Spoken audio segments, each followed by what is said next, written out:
He paid her every week for 7 years, then followed her one night and realized he'd never really seen her. Douglas Harlan Whitaker wasn't a man who missed much. At 58 years old, the commercial real estate world hadn't hardened him, but it had trained his eye. He could spot an underpriced duplex 3 blocks away or tell if a contractor lied just by the way their hand lingered over a signature. He was sharp, methodical, and rich enough to not bother with the little stuff. But something had shifted, and it had nothing to do with business. It was Marcia. She'd worked in his house in Scottsdale, Arizona for 7 years. Never late, never loud.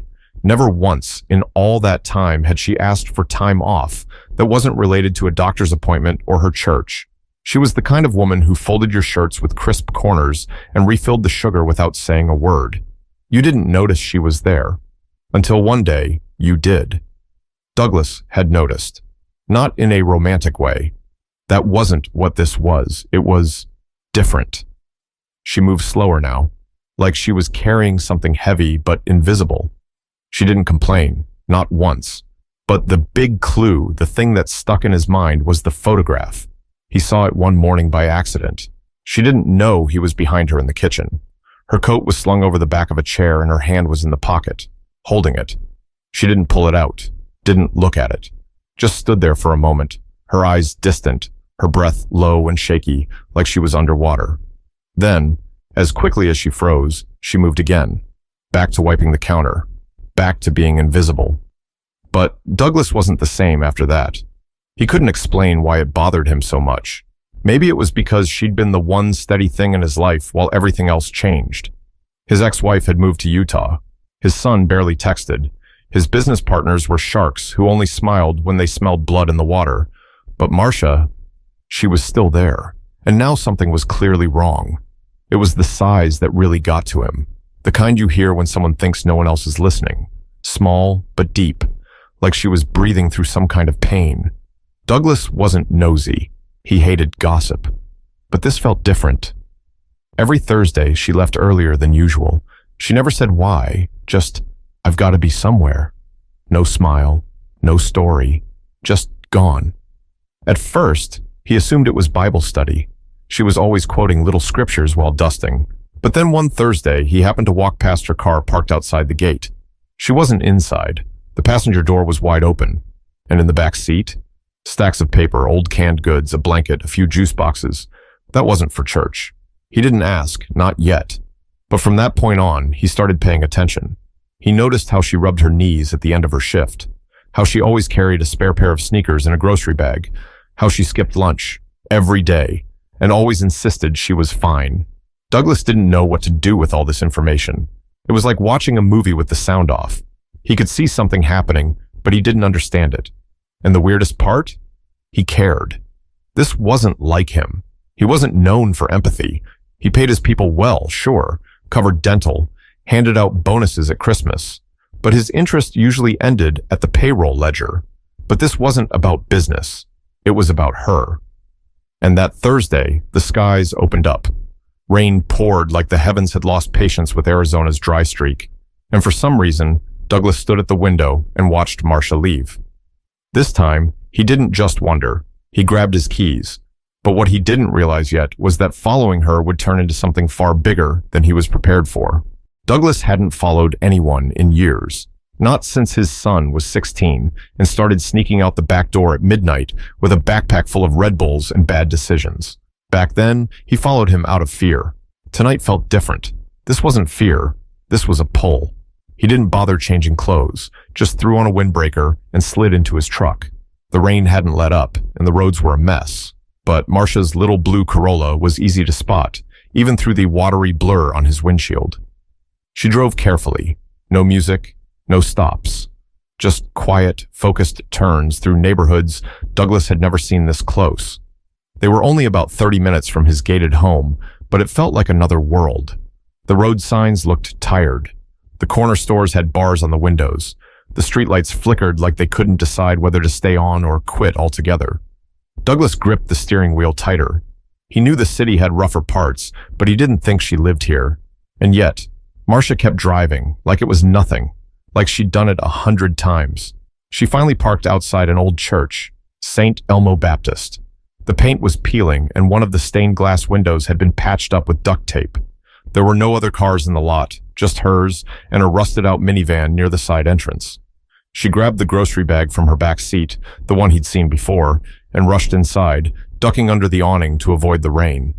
Douglas sat in his truck, engine running, unsure what he was even doing. He had no plan. He just knew something didn't add up. But it wasn't suspicion that made him step out into the rain. It was guilt. Guilt that he'd worked alongside this woman for 7 years and never once asked her a real question. Never asked about her family, her past, her dreams. He followed the path around the side of the church. The sound of rain bouncing off the metal gutters echoed through the alley. His shoes sank into the soft mud near the steps that led to a basement door. He heard voices, children, laughing, talking. One girl said something about spelling homework. A boy asked for another slice of bread. Douglas froze. Through the narrow basement window, he could see Marcia, her back turned, setting out paper plates and pouring something from a thermos. There were about a dozen kids down there, sitting on folding chairs, sprawled on the floor. A few had backpacks beside them. They didn't look like they were visiting. They looked like they belonged. One of the older boys, probably 13, ran up to her and hugged her waist without warning. She almost spilled the soup, but didn't flinch, just smiled and rubbed his back for a second. Douglas took a step back. His mind was spinning. What is this place? Why didn't she tell anyone? How long has she been doing this? He didn't know the answers, but for the first time in a long time, he wanted to know. Because what he saw in that basement wasn't charity. It was something deeper, something desperate. That room wasn't just a place to get a meal or help with homework. It felt like the only place those kids could go where someone actually saw them. And the person doing all the seeing was the woman who had just cleaned his bathroom 3 hours ago. Douglas stood there in the rain, not knowing whether to cry or get angry. Angry at the world, at the city, at himself. He wiped his face, not sure if it was rain or something else, and walked back to his truck. He didn't go home, not yet. He just sat in the front seat staring through the foggy windshield, feeling like he'd just opened a door that couldn't be closed. He had so many questions, but one thing was already clear. He didn't know Marcia Bennett at all, but he was about to find out more than he bargained for. Douglas couldn't sleep that night, not even close. He sat in the dark living room with a glass of bourbon he barely touched. The storm had passed, but something inside him hadn't settled. That basement, those kids, the way Marcia moved through the room, not like a visitor, not like a volunteer, but like a mother to all of them. And that hug from the teenage boy? That wasn't casual. That was connection. The next morning, she showed up to work right on time, like always. "Morning, Mr. Whitaker," she said with that calm voice, setting her umbrella near the front door like it had never even rained. He watched her, not with suspicion this time, but with something closer to admiration. Still, he didn't say a word about the night before. How could he? "Hey, I followed you into the bad part of town and spied through a church window." Didn't sound exactly respectful. So instead he said, "Coffee's fresh if you want some." She paused, just for a second. "Thank you," she said softly, and walked toward the kitchen. That Thursday came again. Douglas tried to pretend he wasn't waiting for it, but by noon, he'd already looked at the clock 5 times. He made up some excuse about rescheduling a business call just to make sure he'd be home when she left. He didn't know what he was looking for, maybe a sign, or maybe just the nerve to talk to her. When she grabbed her coat and headed out, he stepped forward. "Marcia," he said. She turned, surprised. "Yes, sir." "You always leave early on Thursdays." She looked him straight in the eye. No panic, no lies, just calm. "I do. Is everything okay?" Her mouth opened, then closed. For a brief moment, he saw something flicker behind her eyes. Hesitation, maybe even weariness. "Yes, sir," she said again. "Everything's fine." But it wasn't. Douglas had already seen that with his own eyes. Still, he nodded. Let her go. He didn't follow her that time, not because he wasn't curious, but because he knew she wasn't ready. He needed to find a better way in. The following week, he made a plan. Not some dramatic gesture, just one small, careful step. He went downtown, near the area where the church was, and stopped at a local food bank. bought a stack of canned goods, some peanut butter, granola bars, anything shelf-stable. Then he added a few backpacks from a school supply store. No labels, no notes, no names. He left them in a cardboard box beside her car in the driveway the next morning, with a simple piece of paper taped to the front. For Thursday. That evening, when she came in to clean the upstairs guest room, she found him sitting at the edge of the hallway, not working, just waiting. She held the box top in her hand, silent. "I went back," he said before she could speak, "to that church." Her jaw tightened, but not in anger. He waited, let her breathe. "I didn't tell anyone," he added. "I'm not here to expose you or embarrass you. I needed to know." A long silence followed. Then finally, she sat down on the bench across from him. "You don't owe me anything," she said slowly. "You've paid me fair. You've never disrespected me, but I didn't want anyone to think I was doing it for praise or pity." "I don't," he replied. "I think you're doing something most people wouldn't have the guts for." Her face didn't soften, but her voice did. "I do what I can. They've got no one, Mr. Whitaker. Some of those kids, their folks are in prison, or they bounce around foster homes like pinballs. A few of them live in motels. One of them," she paused, "he saw his brother get shot right in front of a corner store last year." Douglas swallowed hard. "I can't fix it all," she said, "but I can give them 3 hours a week. A safe space, a warm meal, someone to check their spelling." He nodded slowly. "That's more than most." She stood up to leave. "Thank you," she added, nodding toward the box. "They'll be grateful." Douglas didn't stop her this time. He just watched her walk away, knowing everything had shifted now. But he still had no idea how deep her sacrifices really went, or how much more he was about to learn.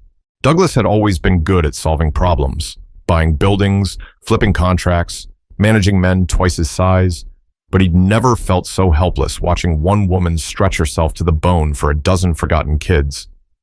The next Thursday, he didn't wait at the window. He didn't follow from a distance. He asked, "Marcia," he said as she packed up early again, "do you need help tonight?" She stared at him like he'd grown another head. "You're not serious." "I am," he replied without blinking. "I've got 2 arms and an SUV. That box was just the beginning." She studied him for a full 10 seconds. Then, "All right," she said, "but wear something you don't mind getting dirty." That night, the rain held off, but the wind picked up. Douglas pulled into the cracked parking lot next to her Corolla, carrying bags of apples, crackers, and notebooks. Inside the church basement, it was chaos, but the kind that had rhythm. The walls were chipped, but covered with crayon drawings and spelling lists. A whiteboard leaned against a piano with one broken key. The floor was lined with mats. There was a microwave near the old baptismal tub, and the kids lit up when Marcia walked in. "Miss B!" they shouted like she was a celebrity. Douglas stood in the doorway, awkward. He wasn't used to sticky fingers or wide-eyed stares. Marcia clapped once and raised her hand. "All right now, you know the deal. Snack first, books second." The kids fell into line, literally. Douglas helped pass out crackers and fruit slices. A girl with missing front teeth told him she liked his watch. A boy with paint on his jeans asked if he used to be in the army. "No," Douglas chuckled, "but I've survived some tough board meetings." The kids blinked at him, unimpressed. "Miss B," one girl whined, "can Mr. Doug read to us next week?" He looked up, surprised. "She means you," Marcia said with a sideways smile. He nodded. "Yeah, sure, I'd like that." After snacks, the room divided. Some kids worked on homework, others played with puzzles. One boy stared at the wall, arms crossed. Marcia knelt beside him. "DeAndre, what's going on?" He shrugged, chewing his hoodie sleeve. "No hoodie snacks today, baby," she said gently. "You mad about something?" He didn't speak. Marcia just sat with him, silent, present. Douglas watched all of it, noticed everything, the way she touched their shoulders, the way she called them baby, like it meant safety, the way she smiled with her whole face, even though he could see the weight behind her eyes. When the session ended, Marcia handed out plastic sandwich bags filled with leftovers. One girl whispered, "Miss B, my mama's working late again." Marcia handed her 2 bags. "Tell her I said hi, okay?" Douglas helped carry supplies to her car. "Do they always come here?" he asked. She nodded. "Rain or shine?" "Do their parents know?" She let out a low breath. Some do. Some don't have the capacity to care right now. He didn't ask what that meant. He already knew. When they reached her car, he asked the one question that had been burning for weeks. Why do you do it? She leaned against the hood, her voice lower now. My son, she said. His name was Isaiah. He was 10 when he got sick. I spent every penny I had trying to keep him alive. 2 jobs, then 3. When he passed, I didn't know how to keep breathing, so I started helping other people's kids. I guess it was the only way I felt close to him. Douglas couldn't speak for a moment. He thought of all the times he walked past her humming while folding laundry, never once knowing she was carrying that kind of pain. Marcia, he said finally, what do you need? She shook her head. I just need time and a little bit of strength. That's all I've ever asked for. But Douglas had already made up his mind. He wasn't going to watch from the sidelines anymore. Because that night, standing in that cracked parking lot beside a woman with more heart than anyone he'd ever known, he realized something. He wasn't just learning about her. He was being changed by her. The next few weeks, Douglas showed up every Thursday. He didn't make a big deal about it. No speeches, no cameras, no grand gestures. Just him, 2 grocery bags, and a growing sense that this little church basement was more alive than anything he'd built in 3 decades of real estate. The kids started to get used to him. They called him Mr. D. They asked dumb questions. Real ones, too. Do rich people eat ramen? Why don't you got no kids here? Are your shoes made out of dolphin skin? Douglas laughed more in those 2 hours than he did the rest of the week combined, but it wasn't all joy. One Thursday, a boy named Tyson didn't show. He was always the first one in, loud, fast-talking, kind of wild. But that day, nothing. Marcia looked worried. She didn't say it, but Douglas saw it on her face. Should I go check on him? He asked. She nodded. Unit 8C, Lincoln Arms. Just be careful. That building was only 10 minutes away, but the elevator didn't work, and the hallway smelled like mold and old regret. Douglas knocked on the door, hard. No answer. He tried again. Finally, a woman opened it, hair tied back with a shoelace, eyes red and sharp. Who are you? I'm looking for Tyson, he said gently. He usually comes to the church with Miss Bennett. Her expression softened just slightly. He ain't sick. Just didn't want to go today. He's tired. Douglas nodded. Tell him we saved his favorite crackers. The woman smirked. He'll like that. Thanks. Back at the church, he relayed the message. Marcia just sighed, not defeated, just tired, like she'd seen this 1,000 times. Later, as they cleaned up, Douglas watched her refill the plastic bins, carefully folding each child's notebook like it mattered. You ever think about stopping? He asked quietly. Marcia leaned against the folding table. I think about it all the time, every Friday morning when my back hurts, when I open my paycheck and see what's left, when the water heater breaks, and I've got to choose between fixing it or buying crayons. So why don't you? She looked at him with eyes that didn't blink. Because nobody else is coming. Silence hung between them like a curtain. Douglas thought about all the people in his circle, the polished ones, the ones with 3 houses and nothing but opinions. He thought about how none of them would last 10 minutes in this basement. And here was Marcia, doing it every week without applause. That night, he drove home and made a call to his lawyer. I want to set up a small nonprofit, he said. Discreet, focused on education support for underserved kids. We'll start local, 1 location. You sure? The lawyer asked. This is a big commitment. I've never been more sure of anything. The following Thursday, Marcia walked into the basement and saw something different. New bookshelves, real ones, bright colors, organized bins, a microwave that didn't spark when you touched it. She looked at Douglas, speechless. I found a few donors, he said with a straight face. Turns out they care about kids too. Marcia blinked slowly. You did this? I just opened a door, he said. You've been keeping it open the whole time. She touched the edge of a shelf, running her fingers across the wood like it was a piece of gold. The kids came in minutes later shrieking with joy. One of them picked up a picture book and shouted, It's new! Like he'd never seen a crisp page in his life. Douglas stepped back, letting it all unfold. Marcia glanced at him. You didn't have to do this, she said. I know, he replied, but I couldn't not do it anymore. But what he didn't know was that Marcia still had one more truth to share, and it would shake him more than he expected. The church basement was brighter now, warmer, but not everything had been fixed. One Thursday afternoon, Douglas arrived early, a fresh box of art supplies in the back seat. As he turned the corner toward the usual side entrance, he noticed Marcia standing alone near the alley, her back to the building. She wasn't on the phone. She wasn't waiting for anyone. She was crying. Not loud sobs, not theatrical, just quiet, exhausted tears, like someone who'd been holding too much for too long and finally cracked in a sliver of solitude. Douglas froze.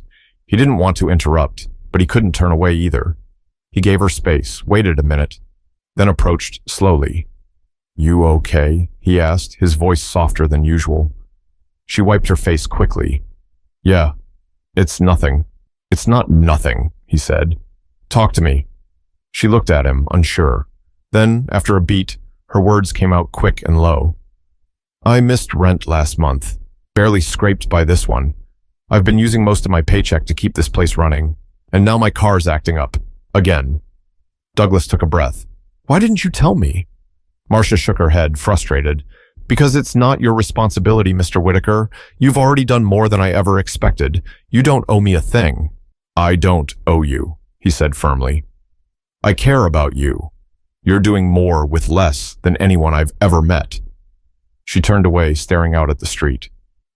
"I didn't want you to feel sorry for me, or make this about charity." "I don't feel sorry for you," he replied. "I feel ashamed that I've known you this long and never knew what you were going through." She stayed quiet. "You show up to my house every day, take care of things most people never notice, and then you leave to take care of people everyone's forgotten." Her shoulders fell. "I just wanted to do something good," she whispered. "Something Isaiah would have been proud of." Douglas nodded. "You did. You are. But Marcia, you can't keep breaking yourself to save everyone else." She turned slowly, her eyes locked with his. "So what do I do? Just stop?" "No," he said. "You let someone help you." That night, after the kids left, Douglas handed her an envelope. She frowned. "What's this?" "Your new salary. Mr. Whitaker, double what you're making now, health coverage included, and I'm hiring someone part-time to help around the house so you're not burning yourself out. That nonprofit we set up, you're on the board now, officially." She looked stunned. "I never asked for this." "I know," he said, "but you earned it. You earned all of it." Marcia didn't open the envelope right away. She just stood there, tears rising again, but not from exhaustion this time, from relief, from finally being seen. "Thank you," she said, her voice breaking. "You don't have to thank me," Douglas replied. "Just promise me one thing." "What's that?" "Don't carry this whole world on your shoulders alone anymore." She smiled, tired but real. "I'll try," she said. But neither of them realized just how far this one act would ripple out, until word spread about what Marcia had built. 2 months later, the basement didn't look like a basement anymore. Douglas had paid for new flooring. Nothing fancy, just smooth laminate to replace the cracked concrete. Local artists had painted murals on the walls, one of a tree with names in its leaves, another of kids holding books with stars overhead. The smell of damp drywall had been replaced with the scent of hot meals and dry erase markers. And the kids? They didn't just come after school anymore. They came on weekends. They brought their cousins, their neighbors. They dragged little siblings with backpacks too big for their shoulders. Douglas sat in the back sometimes, quietly. He didn't try to lead. He just showed up. And Marcia? She had changed, but not in the way some people do when they're handed recognition. She was still her, still the one organizing snack bins and reminding kids to wash their hands, but now there was less strain in her walk, less weight in her sighs, more light behind her eyes. She had a voice now, one that people listened to. She was invited to community panels, asked to speak at city meetings, not because she asked for the spotlight, but because the truth made its way to the right ears. And it wasn't long before a local journalist picked up the story. Headline, "Housekeeper's secret after-school program becomes lifeline for dozens of kids." They wanted to interview Douglas. He declined. "This isn't about me," he said. "I just showed up late to the story. She's the story." A month after that article went viral, donations started rolling in. A used van from a dealership in Tempe, 15 laptops from a tech firm in Mesa, even a retired teacher named Mrs. Howard, who offered to come in twice a week for tutoring. Marcia looked overwhelmed, but in the best way. "This is too much," she whispered to Douglas one evening, watching a group of boys read aloud from a brand new set of chapter books. "It's not," he said. "It's exactly what you deserve." She turned toward him, her voice lower. "Isaiah would have loved this." "I think he'd be proud," Douglas said. She smiled. "I think he is." That night, as they packed up, one of the newer kids, a little girl named Ashlyn, ran back in from the parking lot, out of breath. "Miss B." Marcia turned. "What is it, baby?" Ashlyn pulled something from her backpack, a crumpled drawing. It was a picture of Marcia standing in front of a house with a heart over the roof. Kids surrounded her, all holding hands. In the corner, in messy blue crayon, it read, "Thank you for loving us when no one else did." Marcia blinked, twice, then knelt down and hugged the girl tight. Douglas stood to the side, watching. It was the kind of moment money couldn't buy. That night, he drove home in silence.